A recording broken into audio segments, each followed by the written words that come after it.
once saw Cameron Beaubier play a game of cat and mouse. Beaubier takes the lead. Now it's going to be a breaking duel. And here comes the fight right back. It's Cameron Beaubier back to MotoAmerica Superbike action onto the front straightaway and holds on to win by 0.2 of a second over Gagne. But first race jitters are gone and teams got to work on improvements overnight. But with all of that, weather could be a factor. Could we see a first-time winner in Superbike? It's time to buckle up the helmets and get after it right now.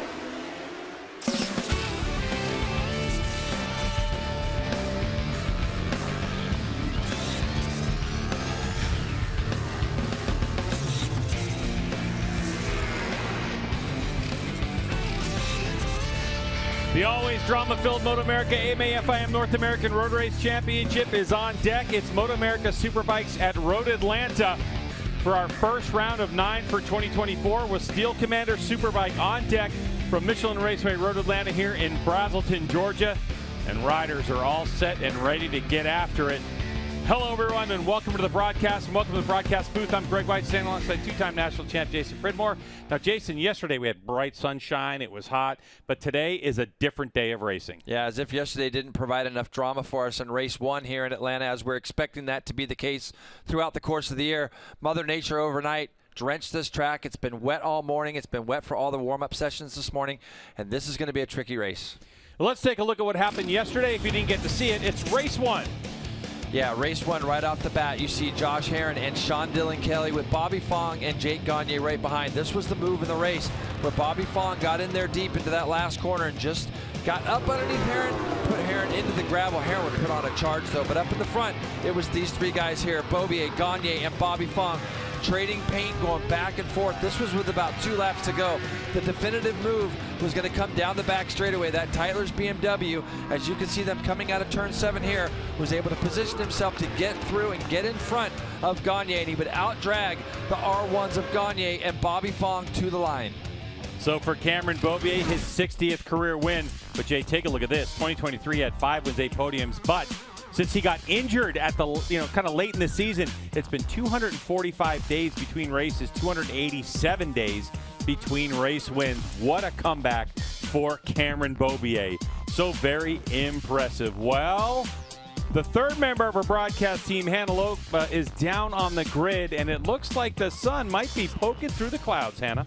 The sun is really trying to make its way through the clouds. It's still sprinkling here a bit. I've got Sean Dillon Kelly with me making his Superbike debut this weekend. He's got his visor down to keep it from getting fogged up during the race. But Sean, first weekend out on the Superbike, how do you need to perform in this race in these conditions for the first weekend to have been a success? Oh, I don't think I need to do anything more than what we've been doing already. I think it's been a fantastic weekend. Really, really grateful to be starting on the front row right now. And I think yesterday was 19 laps of spilling the podium, so I think I know what I want to do today. Best of luck out there, Sean. I want to chat with Bobby Fong quickly. We missed his podium interview yesterday because he had to hop on the bagger for that first race of the weekend. Bobby, what do you need to do in this race in order to make it a back-to-back podium weekend on the Superbike? Honestly, just be smart, just try to be smooth, try to keep it consistent, and just ride my own race. I'm sure there's going to be a lot of battles going on, so I just got to worry about myself and just do my thing and do the best I can and move forward to Barber. These conditions certainly require a lot of focus from our riders, Greg. Yeah, and speaking about a lot, Bobby Fong is doing a lot throughout the weekend. We talked about it. He's got a job here at the racetrack, plus he's doing double duty. But for Bobby Fong and the rest of this field, Jason, they have got to contend with a drying 2.5-mile Michelin Raceway Road Atlanta. Yeah, it doesn't look drying by that puddle in your screen there, but it is going to be a tricky conditioned race as they're going to fire off down into turn 1 up that big steep hill, down through those fast S's that are also going to be very wet, Greg, from the grass and things like that. Through turn 7, down that back straightaway, down into turn 10. We've seen a lot of action already there just in today's races. Through turn 11, action there as well. Up over the top of the hill into a hard braking turn 12.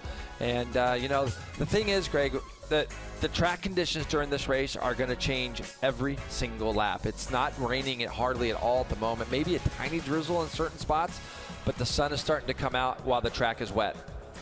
Well, that's a good look at that, but how about this guy, Josh Herrin, looking for some redemption from yesterday.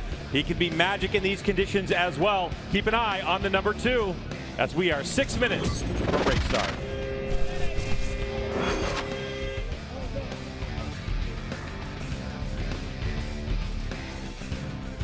And Roger, back up here in the broadcast booth, one of the things that we just had to do was pull that sunshade down because the sky is certainly getting brighter. It's getting brighter, and also you can just see on the front straightaway how there's absolutely no little puddles.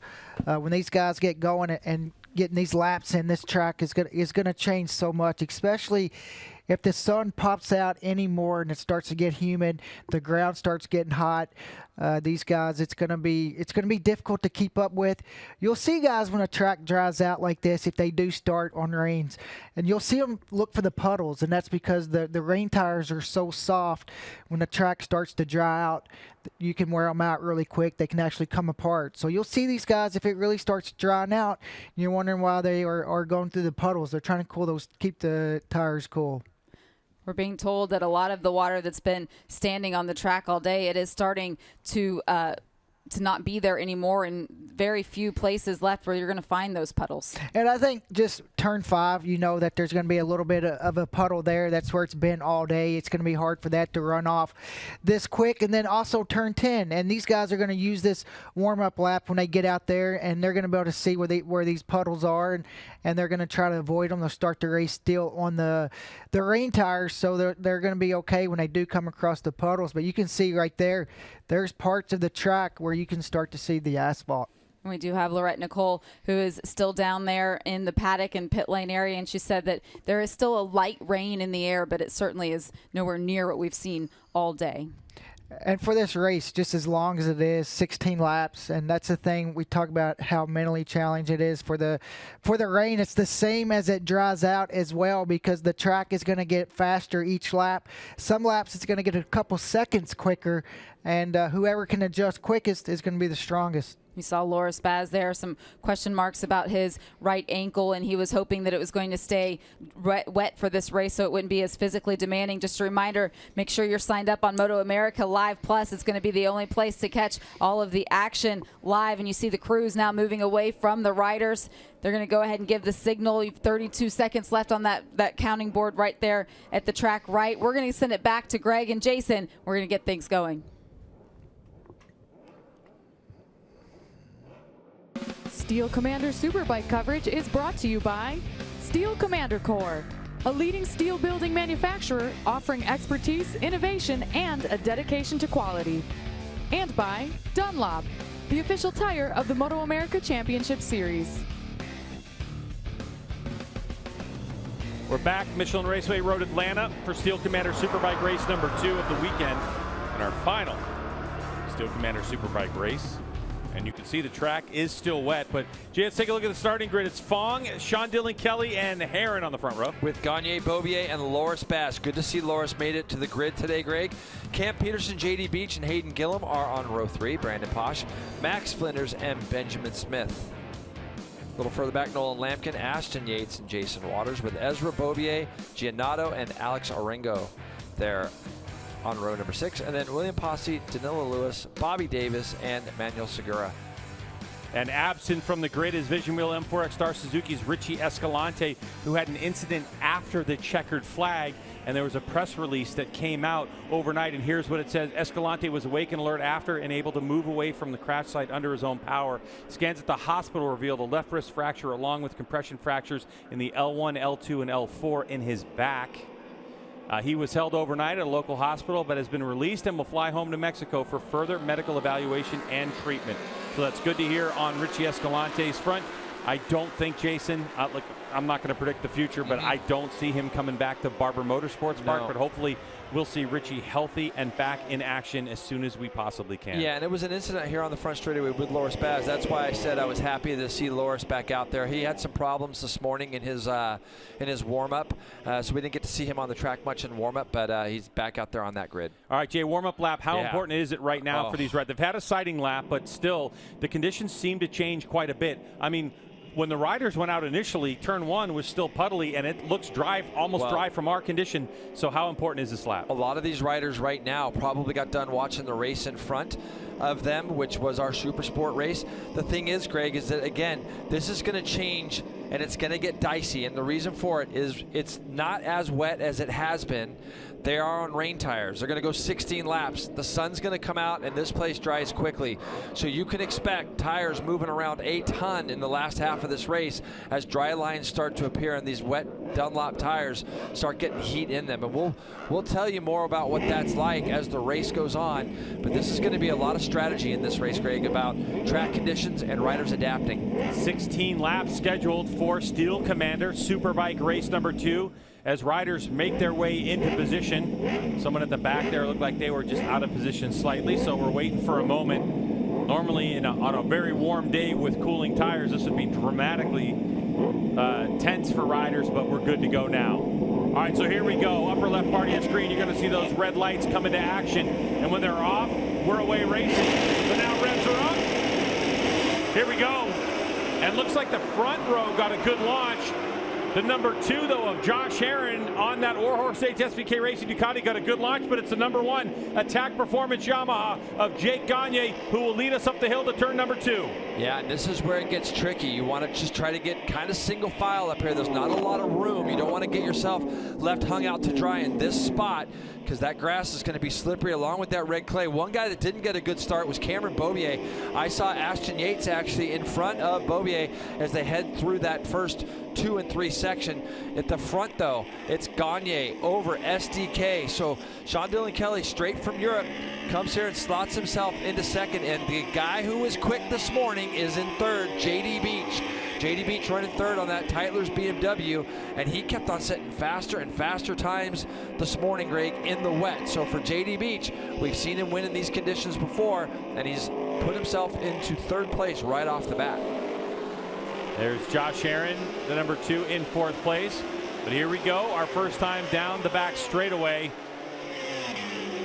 And that's a Honda in 5th. I think that's Hayden Gillum, isn't it? Or no, that's Ashton Yates. Ashton Yates is doing a tremendous job, I believe, on a stock 1000 bike. Ashton Yates has got himself into 5th, looking up underneath Herron here. So you got Herron, and look at Hayden Gillum's in deep. Oh, yep, boy. Hayden went in there a little bit deep. He gets it saved and gets it back on track. So Gillum was in there deep and slotted himself between Beaubier and another rider. So yeah. Ashton Yates coming from 14th. What a start from Ashton Yates. I would have loved to have seen his first couple turns for sure. That's the Honda CBR 1000 RR-R. And Ashton Yates in 5th place. So it's Gagne, who's having his way at the moment, early days. But Sean Dillon Kelly, hey, here's another look at what happened going into turn 10. It's the worst place to be where Gillum was, but he knew how to kind of break his way through that little gap. We saw Herron do that a couple of years ago. Yeah, I was going to say that. That was one where Herron had separated pads, remember? Yeah, when he came around. But yeah, there's been a change of position as JD Beach moves himself into 2nd place ahead of Sean Dillon Kelly. So both those riders on the BMW. And Ashton Yates, the local rider from Georgia. His father, Aaron Yates, for those old-timey road race fans. He's worked his way into 4th place on what is basically a stock 1000 machine. But Ashton Yates having a good run right now on that Honda. Impressive work from the 27, the Jones Honda CBR 1000 RR-R. Yeah, this kid works really hard. He's one of my favorite guys to kind of follow on Instagram because I see Cam Beaubier back there has got through Herron. But all the time, Ashton's doing something to keep himself ready and fit and for these races. And it's just nice. Hey, Greg, we got a Honda in the top 5, and I like seeing that as well. And right now, Camp Peterson recovering from a bit of a bad start as Beaubier's going goes for it. up underneath Ashton Yates. So that's going to put him up into that 4th place spot, the number 6, who did get a bad start, Greg, and he's made quick work of a few people here to get himself. He's going to have some clear track in front of him. Let's talk about Gagne, though. Gagne is out in front, pedaling away at 1.6 seconds. You can see Beaubier is going to have a lot of ground to make up. He is already 6.2 seconds behind the leader and almost 4 seconds behind Sean Dillon Kelly. We have a Yamaha, 3 BMWs, and a Honda up in the first 5 spots. Tytler Cycles BMWs. Cameron Beaubier got a lot of work to do, but also keep in mind he spent a couple years in Europe and he went really fast this morning here at Michelin Raceway Road Atlanta in the rain. But Gagne setting the pace at a 138.910, the fastest lap, and then 39.2 for JD Beach. 1:40.2 for Sean Dillon Kelly, and getting through traffic, Beaubier ended up doing a 1:41. Let's get right down to Hannah Lopa, who has more on the Yamahas. I spoke to Richard Stamboli, so both those fresh and lean progressive Yamahas. He said they make a lot more changes than most teams do, just based on years of past experience and really good knowledge of physics of the motorcycles. But they change ride height, fork setting, pitch, wheelbase, shock, linkage, all to improve the feel. Overall, the speed is so slower, so you have to really account for how the suspension acts. But he said you can't abuse the chassis the same way that you would in a dry setup. Yeah, and unfortunately, abusing the traction level available is Ashton Yates. And what could have been a storied finish for him, unfortunately, he goes down. Yeah, it's going to be turn 5, so he's probably going to lose the front on his way into 5. But, you know, the report that Hannah just gave, it impresses me, because Attack Performance, they leave nothing uncovered, Greg. They are going to literally try everything and give their riders the best opportunity at all times. And Gagne doing what he has done here as far as this start just shows the champion that he is. 3-time Superbike champion Gagne is so good at getting out to these quick starts. But now JD Beach with the quickest lap of the race, about 4/10 quicker than the guy in front of him. This guy here knows how to ride in the rain as well. So good to have JD Beach back in our paddock. Obviously, like we stated yesterday, Greg, he's been off dirt tracking for what, 3 or 4 years now. And when I spoke to him at COTA, he was so excited to get the year started. And these are the kind of things that JD Beach does really well. He adapts himself to the conditions. Now, when you start to look back, SDK, you're going to see him come just over the brow there. The problem with that is that Cameron Beaubier is on his way forward also. There were 2 guys in the 37s that last lap. It was JD Beach and his teammate right here, Cam Beaubier, at a 37.7. So Beaubier on that 6 is starting to move his way forward also. And one note about our current leader, the number 1 of Jake Gagne. In his post-race interview yesterday, Jason, he said that the last half of the race was a bit of a struggle for him. He didn't identify what he was talking about. Was it the setup of the bike? Was it the tires? But just talking with him this morning, he's had multiple arm pump surgeries on his right hand, the hand that controls the throttle, controls the brake. And unfortunately for Gagne, the numbness for that forearm and that hand came back yesterday, and he was just holding on. And so if you look at it, Jay, what do you think? Do you think it's a little bit more relaxed when you're racing in these conditions? Is it going to be easier for Gagne and maybe less of that arm pump? It won't be quite as physical, that's for sure. It's definitely not going to be quite as physical. As you see, Cameron Beaubier has made his way into 3rd. He has gone past Sean Dillon Kelly on the front straightaway. Arm pump too, Greg, is so prevalent here at this track. More riders than anywhere else we go will come up and talk to me about arm pump here in Atlanta. And it is for this reason right here. At the top of the hill, you have these small switchbacks. They're kind of slow. They progressively get faster, and when those gyros are spinning as fast as they are going down these hills, that makes the bike a little bit harder to turn. In these conditions, they're going to be going a little bit slower down those hills. I think it won't be as big of a problem for Gagne today as it was yesterday, as we start to look back and see 5th place right now, Cam Peterson just out of our shot. Then we are going to have 6th place. There's Hayden Gillum on the other Honda in the field. So Hayden Gillum is ahead of 2 of the Ducatis right now in Loris Baz and Josh Herron. So Baz has also made his way through on Herron. And by the way, Greg, 37-1 that time, last time by, for Cam Beaubier, as he is 5.5 behind the leader at the moment. There's Josh Herron. It's great to see Loris Baz on the Warhorse HSBK Racing Ducati. He's just in front of the number 2 out there after the incident with Richie Escalante, where Escalante just plowed into the back of him on that front straightaway, where he had 2 motorcycles at much different speeds, and Baz went flying and spun himself into the outside wall. So it's really good to see Baz on his motorcycle and running, as we continue to wish Richie Escalante a speedy recovery. But Jake Gagne, the number 1 plate, Attack Performance Yamaha. And you know, to build on what Hannah had said moments ago about the work that the Attack Performance Yamaha team has done, Jay, if you go over and look at that motorcycle, there's some things that are evident, as Cameron Beaubier, moving into 3rd place behind these 2, goes 1:36.848.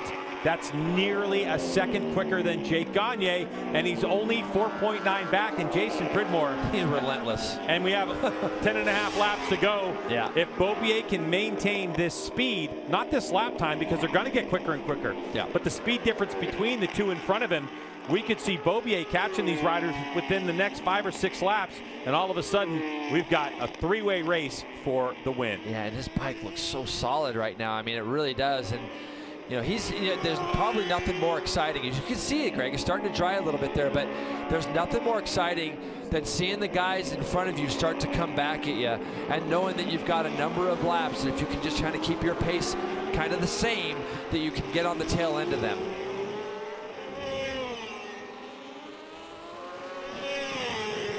And Jason, for Cameron Beaubier, his first session on this bike in the rain was this morning. It was dry all last season for him. As you recall, he missed New Jersey due to injury.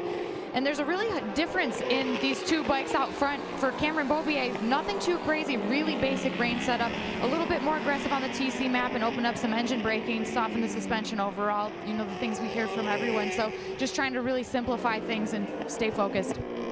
That's a great way to do it. Keep it simple. Yeah, keep it simple. This guy's got so much experience. The fact that it was his first time he rode the bike, he's going to have enough of an idea of what his bike feels like, and it's really just a matter of seeing how things are coming through your eyes and the bike feeling underneath you. And look at this bike, Greg. It's just literally not moving. It looks like it's just set up perfect for him. He's just gone 36 flat to Jake Gagne's 37 flat.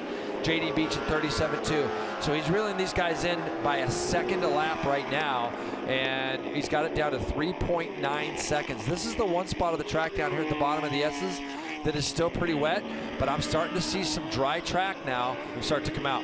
That's an important part because if there is a dry line that's going to start forming, you want to find those patches to keep the tires a little bit cool. Yeah, keep them cool, exactly right. You can see all through here, it's starting to dry on that run from turn 5 down to turn 6 and through turn 6. 6 is a very cambered right-hand corner there, and that will dry off very quickly indeed.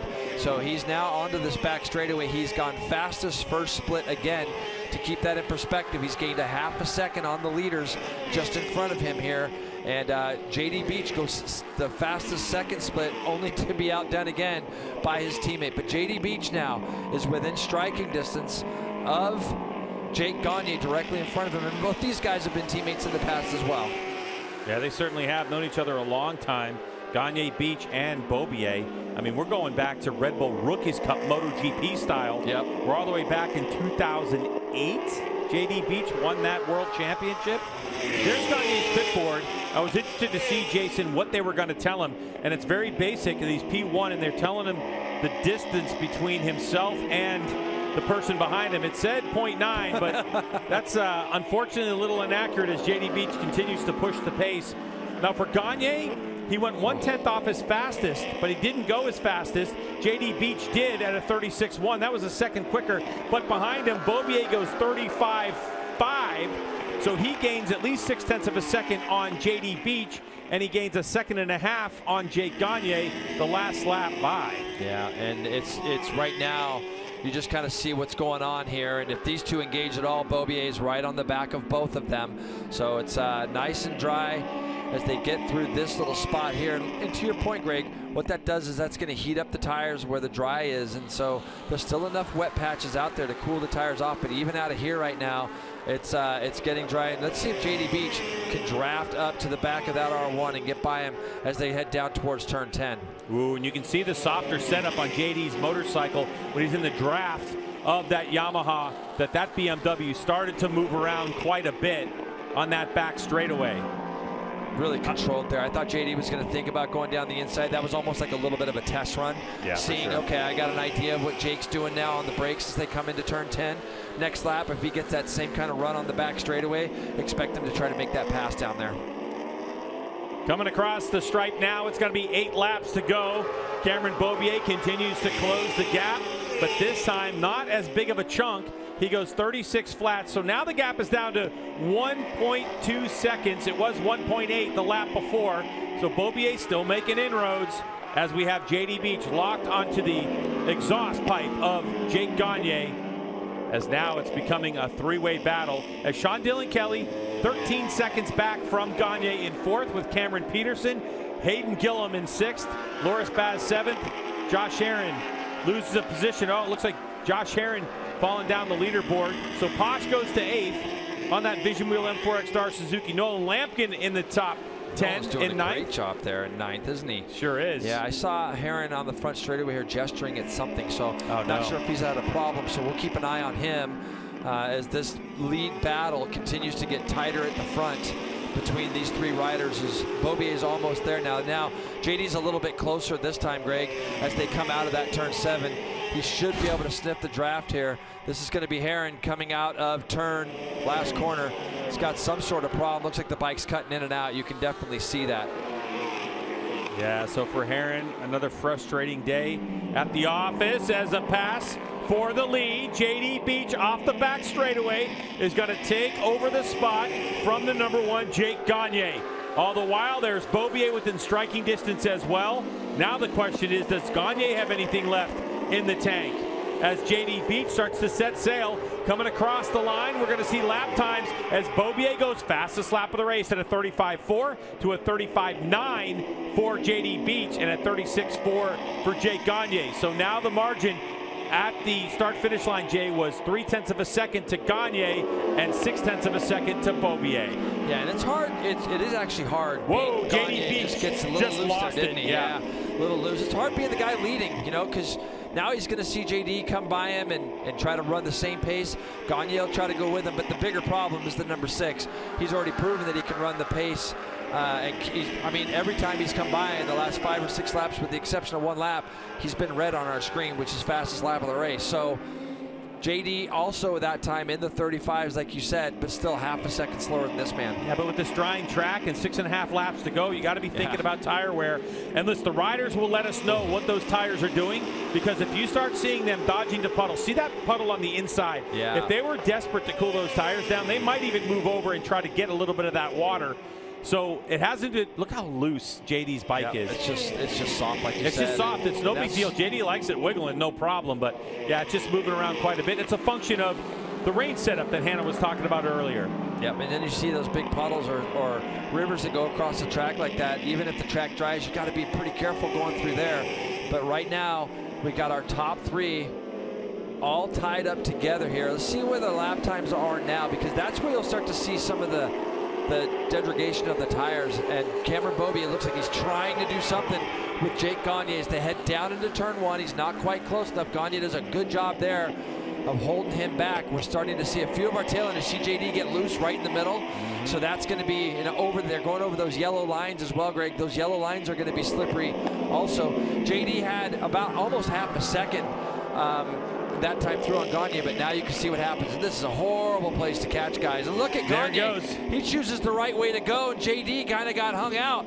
Jake Gagne with a great line choice coming down the hill, goes to the inside of those back markers, and all of a sudden finds himself with about a 2.5-second lead. Wow. That was just the perfect place to be. Normally, you like to be the lead bike going through the traffic. It didn't work for the 95 of JD Beach, who's coming back to racing. That might have been one of those things like, oh, yeah, that's right. Just a judgment call. But that means that Cameron Beaubier is in second spot. Now we're going to see these BMWs pull the trigger down the back straightaway and get after it. But here's another shot. And this is the worst place that you can catch guys going down through here. Look at Gagne. JD was going to make a decision to go around the outside and then to the inside, and he ends up losing 2 spots, one to Gagne, one to his teammate. And like I said, he gets back past Cameron Beaubier as they get down here into turn 10. JD Beach makes that pass nice and clean. Let's see if he can get that bike squared up and not let Cameron go back by. Cameron's going to have a look down the inside. It's not going to be close enough. So Gagne, with 5 to go, is going to be finding himself back at the front. There's nobody in front of these guys now. So we should see a few laps of good, solid, hard racing here without anybody in front of them. BMW M1000RR horsepower getting after each other. But Jay, what I really like about JD Beach is his track awareness. He is so hard on that brake lever down into 10, and as soon as that water comes up, he's just releasing the lever and rolling through it. And it's really impressive to see this from the 95 of JD Beach. But you see what it's kind of done to Gagne here. He realized that once JD went by that there might still be a little bit extra pace in the track and in himself, and he's really not allowed that gap to come down after he's made that pass up in the turn 4 area. He's up to 0.8 of a second out in front, so he's trying to stretch it, and I think without question, Greg, he has stretched it. He's gone 0.6 quicker in this first split, so that's going to put him out there about 1.4 seconds in front of the guys behind him now. So Gagne really did get the hurry up when Beach went past him. And look, you can't get the superior drive on these tires that you can get on slicks. coming off of turn 7 down the back straightaway, and these motorcycles still going close to 180 miles an hour, peaking down the back straightaway for these BMW M1000 RRs that Tytler Cycles has put together. So Gagne down into turn 10. We're going to get a look at that gap as JD Beach really closing that gap through the little stream across 10A. And I haven't really seen these riders looking for water yet, Jay, and there isn't a lot of places to find it. No, there isn't. They were about 4/10 quicker in that second split, so the gap was 6/10 after the first. Gagne's favor. He loses 2/10 or 4/10 in the second split. They come across the line.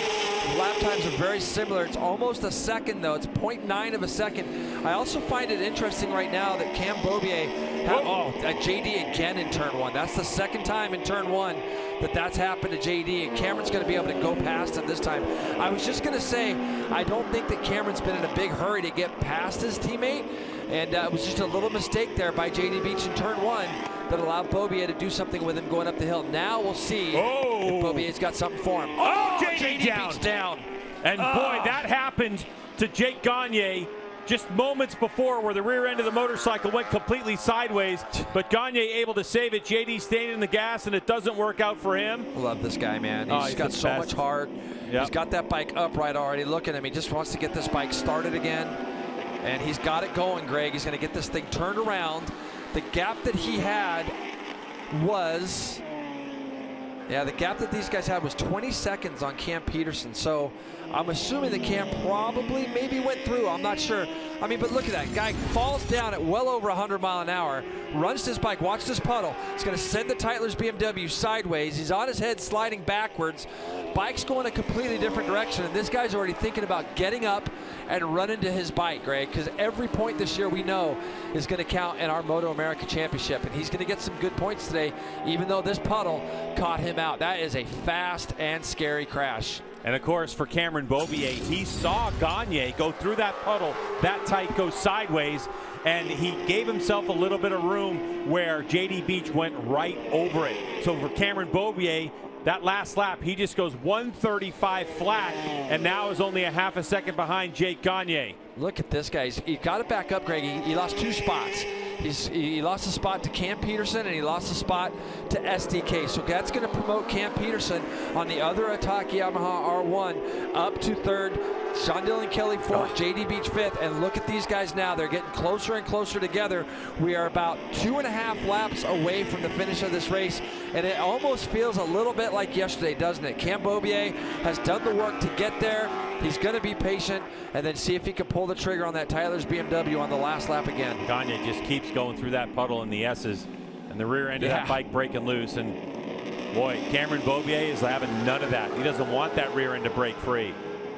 So now we're at 2.5 laps to go in this drama-filled Steel Commander Superbike race number 2. It's your number 1 plate, Jake Gagne, your 3-time national champ, going against number 6, Cameron Beaubier, your 5-time national champ. Since the beginning of MotoAmerica, there's only been one other rider that's won in Steel Commander Superbike in the national championships. That was Tony Elias back in 2017. So these 2 heavy hitters have all those championships, 8 of them between them. Who's going to win this battle? But look how dry the track is. I mean, in a lot of spots now. Out of here, we got a dry line all the way down that front straightaway. That's just putting heat in these tires as Beaubier is right in behind Gagne as they head down into turn 1. Now, we have a small stream going across turn 1 here. You got to be careful right in that area there. Now it's the acceleration up this hill. You see some more puddles, and then we're getting into this spot, Greg, where you keep noticing Gagne at the bottom of the hill goes through this big puddle on the bottom.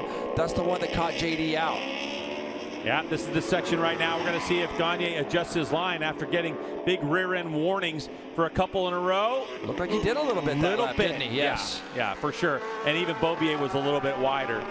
So Gagne now trying to find a drama-free line here at Road Atlanta. The hard part is when the track is wet and it's going to dry, it's hard to sometimes find a spot. The thing that makes Atlanta good is the track dries wide. It doesn't just dry where the guys are actually riding. It will dry in big spots, so it gives guys a place to pass. This time, Beaubier is close enough. He realizes he's got no pressure from behind.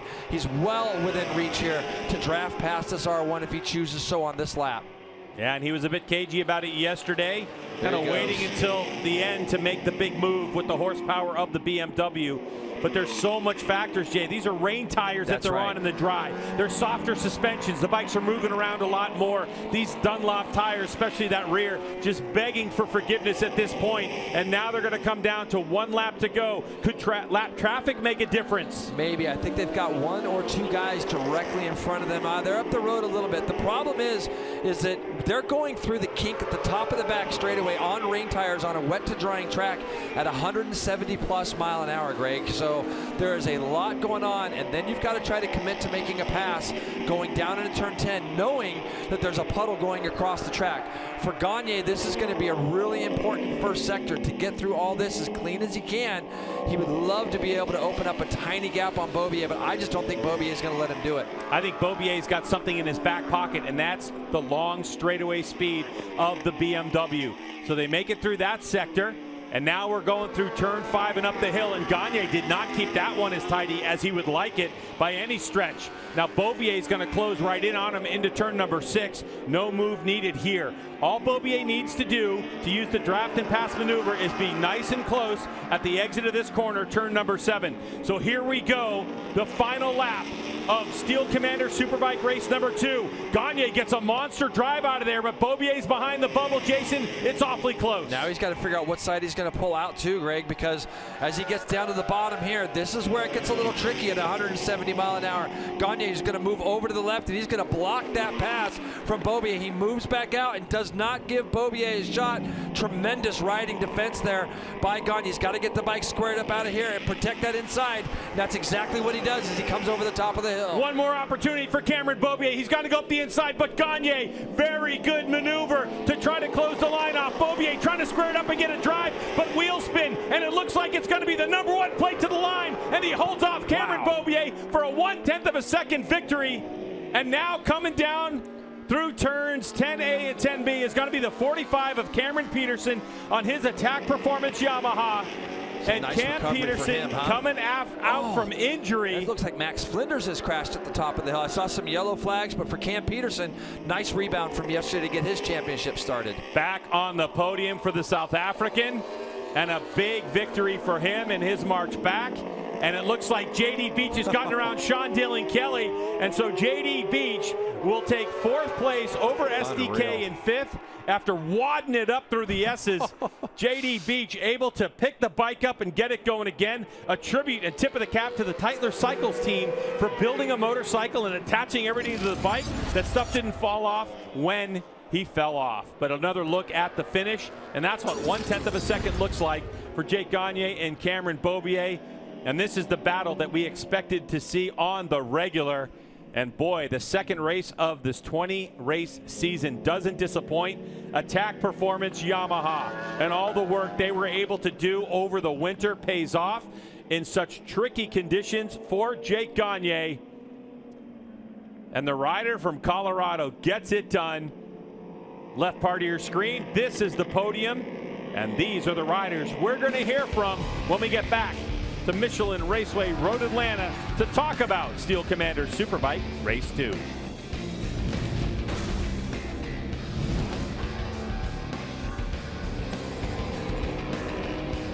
Action continuing here at Michelin Raceway Road Atlanta. Unfortunately for Max Flinders, he is not a part of it, not able to finish this race, Roger. Yeah, that's unfortunate. Just, you know, toward the end of the race right there, coming up over that hill, you know, the track was changing a lot. You could see the guys starting to move around a lot more, and Max wasn't able to finish that race. But unfortunately for Max as well, because he's had such a solid weekend. This weekend would have been nice to see him finish off that second race. But, you know, what a great ride by Jake Gagne. I think he needed that to be able to beat Cam Beaubier on that one-on-one battle like they had today. He needed that, and his teammate Cameron Peterson with that solid 3rd place finish and being able to race his way onto the podium. That's definitely something that he needed as well as he returns to action. But this was J.D. Beach. Yeah, you can just see as he runs down here, he gets a little too close on the inside of that curb, and I think he went over the paint a little bit, and when he did, it came around so fast, there was nothing he could do about that. And JD just being the guy he is, this is his character right here, getting up. First thing he thinks about is going back, getting on that bike. You know, it could have been mangled, but it wasn't. He was able to get back in the race and able to salvage a top 5. I mean, that's incredible after that crash. And that just shows you right there what effort is about and what it can get you. Yeah, he never gave up, and you see how hard he had to work to even be able to get back on the bike and looking around and making sure it was going to be a safe re-entry and able to race his way back up just off of the podium. What a strong, strong finish for him as you watch Jake Gagne now pulling around and getting himself into the area to go and meet up with his team to celebrate. And, I mean, this was just the battle we want to see all year, and we've anticipated, I mean, that heavyweight battle between Jake Gagne and Cam Beaubier, and they split wins this weekend. Yesterday, Beaubier was able to get the win. Today, Jake Gagne was a little bit better. It looked like Cam had more pace. I wonder if Cam used a little bit of his tire having to chase those guys down, taking more chances and really using that tire a lot. But when he did get there, Jake was able to step up his pace. Cameron Beaubier was the first one to start dropping those times down into the 135. Several riders able to catch him eventually. Listen in. Awesome race, dude. That was a lot of fun. Hey, Superbike's dead. You should change it to Supersport. That's Richard Stamboli there from Attack Performance, and telling Cameron Beaubier it was an awesome race. Remember, before Cameron left the United States to go over to Europe, he raced for that team. So certainly still have a lot of respect for one another. You can see that in the exchange there. We're going to send it back over to Greg and Jason. We can hear from these riders.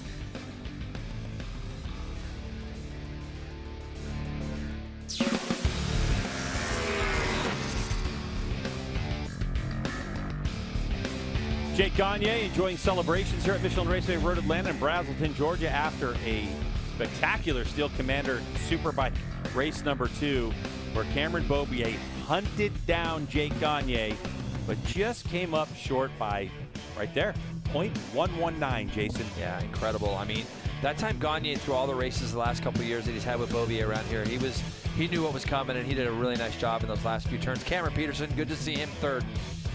Let's get down to Hannah with our race winner, Jake Gagne. Our defending champ scores his first victory of the season. And Jake, what an expert move you made there, kind of utilizing that lap traffic to your advantage for that final pass. You led the race from then on. Take us through it.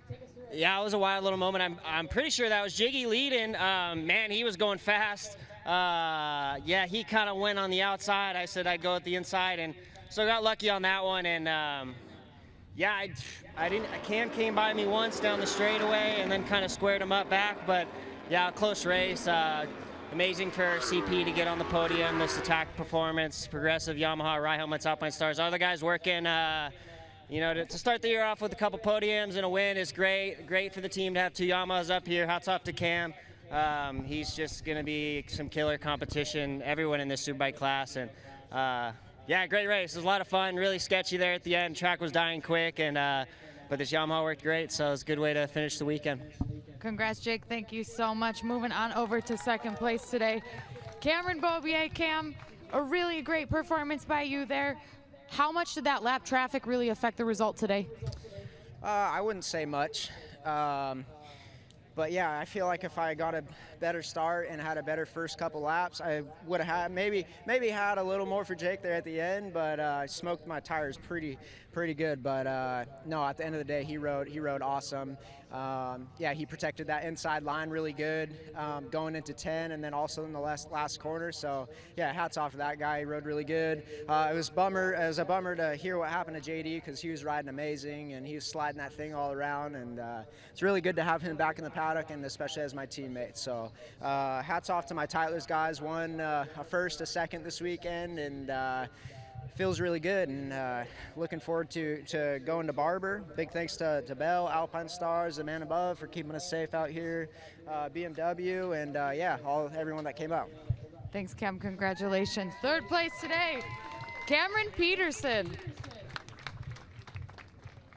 Cam, how were you able to remain consistent throughout that race, just clicking those laps off as the track conditions changed with the sun trying to come out and the track drying up there?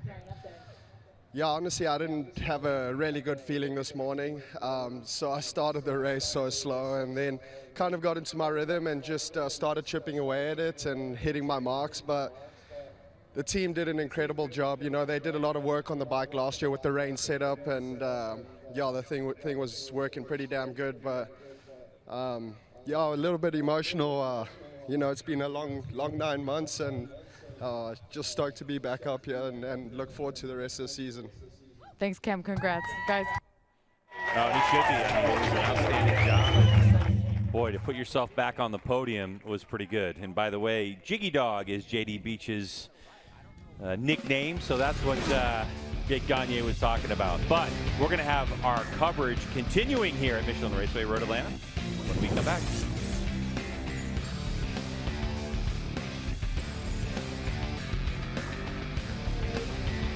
We're going to stay with you here and watch on as the podium celebrations are set to begin. But Roger, as we listened to those interviews, there was a question that was answered. Cameron Beaubier saying that he did smoke his tires up pretty good trying to get up there to the front. Yeah, and just when he got there, he kind of stalled out, and that's why I thought during the race that he probably used his tire up a little bit because the track was drying, and he came from a ways back. He was a second quicker than all those other guys, and whenever you're catching those guys, you're not really thinking about saving the tire until you get there, and it's too late. And just when he got there, and as the track got drier, his tire was a little bit off. I thought JD also was sliding around a lot more compared to those other guys. And when Cam got there, he just and that's a part of Jake doing what he does great, getting a good start, those good first couple laps. And when you do that, you do save your tires, and you're going to have more at the end of the race. And that's what happened today. Yeah, when we looked at that lap chart and the times that Jake Gagne put down each lap at the end of the race, he was bettering his own personal best lap by lap. So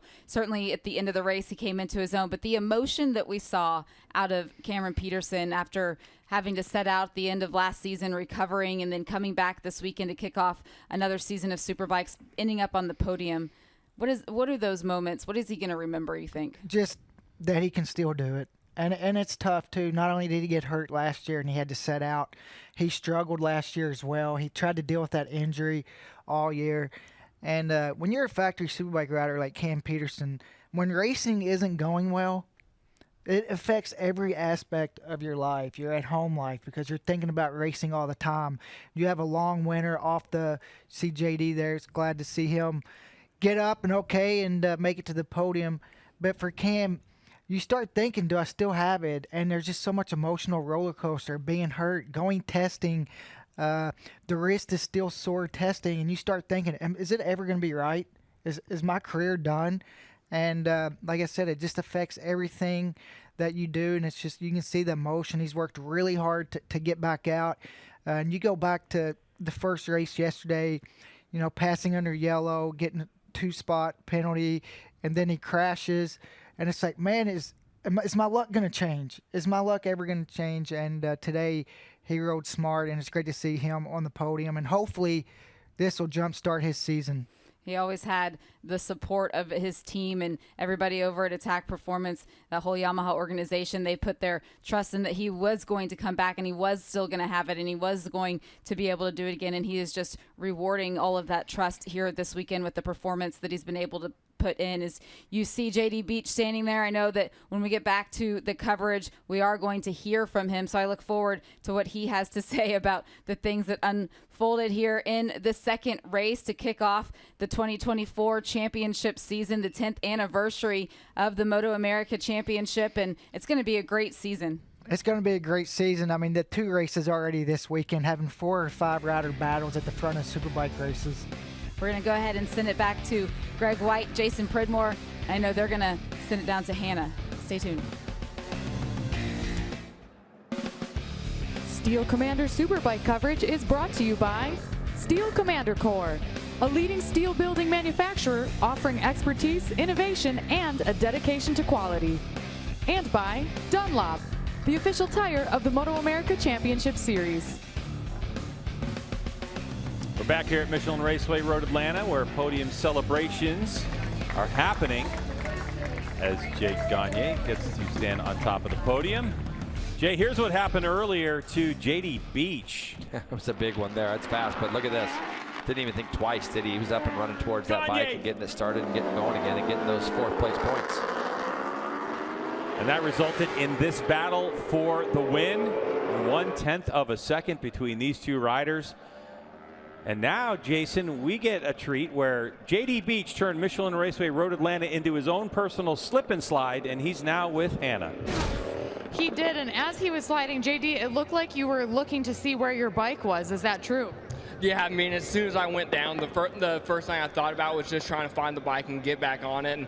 And in the rain, luckily, most of the time the bike will slide as long as it doesn't hit dirt. So I was just hoping it wouldn't flip. And luckily for me, we stayed on the asphalt, and I basically just slid straight to the bike. And honestly, I felt like I might have still been able to get third, but right when I got to the bike died. So then I had to get it restarted and get going. But I mean, it's a bummer not to get on the podium, but I just have to give it up to the Tyler's team. I mean, they've been working so hard, and they deserved a podium today, and I just threw it away. But we still we still came home with a fourth, and it was a good race, and we're there for the fight. And we got some work to do in the drive, but if it rains again at a race, these guys better watch out.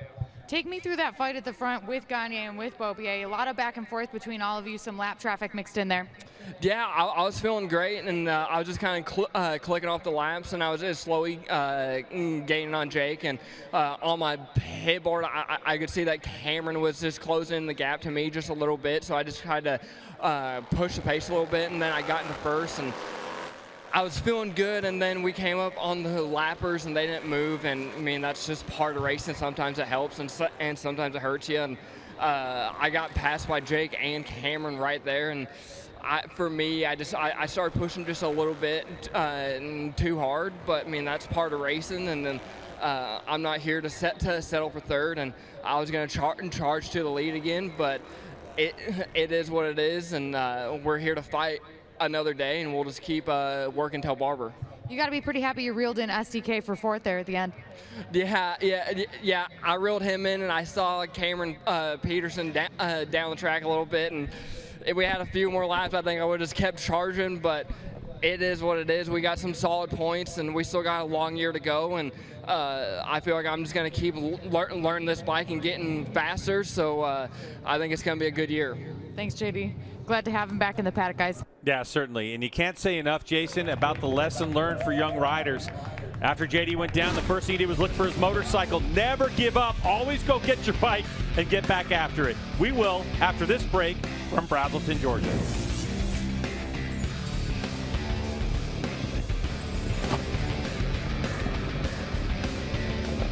We are back here at Michelin Raceway Road Atlanta. The day of racing continues. Now looking down at the grid, you see the Mission King of the Baggers. The riders have been cleared from pit lane. They've left on their siding laps, now finding their way into the grid position. But Roger, as we're looking out the window, a couple of the riders, I saw Kyle Wyman being one of them. They went down in through pit lane. They didn't come down to the grid. Yeah, if you get out and you come around before the time's up, you can go down pit lane. So it's a veteran move by Kyle Wyman. Going to get him an extra lap to be able to look at the track. There was one race that already happened here this weekend. That was yesterday, race number 1 here at Michelin Raceway. Here are the highlights, Roger. Yeah, race 1 yesterday. Very good start for Troy Herfoss there from that pole position. And you see Kyle Wyman, also a great start by him. Bobby Fong had issues starting on the front row this whole race, but you can see Kyle Wyman there early on. It was kind of a battle between these two guys, and you also see Hayden Gillum there, big strong showing for him this weekend. And just early on in the race, it was kind of like Kyle and Troy just changing spots every lap and going into turn 10. Hayden Gillum and Tyler O'Hara right behind them was doing the same thing. They were kind of doing the same lap time, so they was never able to close that gap down. And you can see now Troy been fast all weekend, was able to kind of slow away. I like watching Kyle there. You can just see how hard he's pushing. But like he said on the podium, Troy was a little bit better than he was. Kyle was second. Hayden Gillum ended up getting that podium spot, and Tyler O'Hara ended up fourth. But a good ride by all those guys. They all pretty much had the same pace, so it was hard to make moves. You take a look at the championship standings. That race yesterday, that was the 5th in their championship season. Kyle Wyman with 3 out of the 5 wins. He leads with 115 points, but Troy Herfoss getting that second win for himself is now only 5 points behind. James Rispoli is in 3rd. Hayden Gillen finds himself in 4th. We also have Tyler O'Hara, who's worked himself into the top 5. Bobby Fong in 6th, Rocco Landers, Kyle Ornslark, and then Max Flinders rounding out the top 9. You see Kyle Wyman's bike. He is now on the grid as he got that extra lap coming around Michelin Raceway Road Atlanta. He has a better idea now of what the racetrack is going to look like. You know, for this 2024 season, something really cool that's unfolded. Tom Duma Fine Jewelers of Ohio will produce custom championship rings and pendants for the MotoAmerica champions in the Steel Commander Superbike, Mission King of the Baggers, Supersport, and the Mission Mini Cup by Motul classes. Tom will work with each of the champions to choose for their own design, anywhere ranging from $12,000 to $15,000. Let's go back next door to Greg and Jason. Race 2 highlights from Steel Commander Superbike. Jason Pridmore, take it away. Here we go, Greg. This was the battle at the front, and this was the move by Jay Gagne to get himself back through. He was able to use a couple back markers to his advantage, but I'll remember this race for this guy right here. He hadn't even come to a stop yet, and he was already thinking about his bike. These two went on to finish 1st and 2nd. Jay Gagne gets his first win of the year. 3-time defending champ. He's ready to go for the 4th. I wonder what those points look like after Cameron Beaubier goes 1-2. And boy, Jason, these S's down here are looking like they're drying out, and that's going to be key for what's coming up next. But as we look at our points, we are all tied up 45 apiece between Gagne and Beaubier. And Sean Dillon Kelly back in the United States, sitting 3rd in this championship, just a couple ahead of JD Beach. Well, that'll do it for us for Steel Commander Superbike. You got to stick with us. Hey, coming up May 17th through the 19th, Barber Motorsports Park. It's going to be our 2nd round of Steel Commander Superbike. Who's going to come out on top in this one? It's going to be awesome. For Hannah and Jason, I'm Greg. We'll see you next time right here for more race action.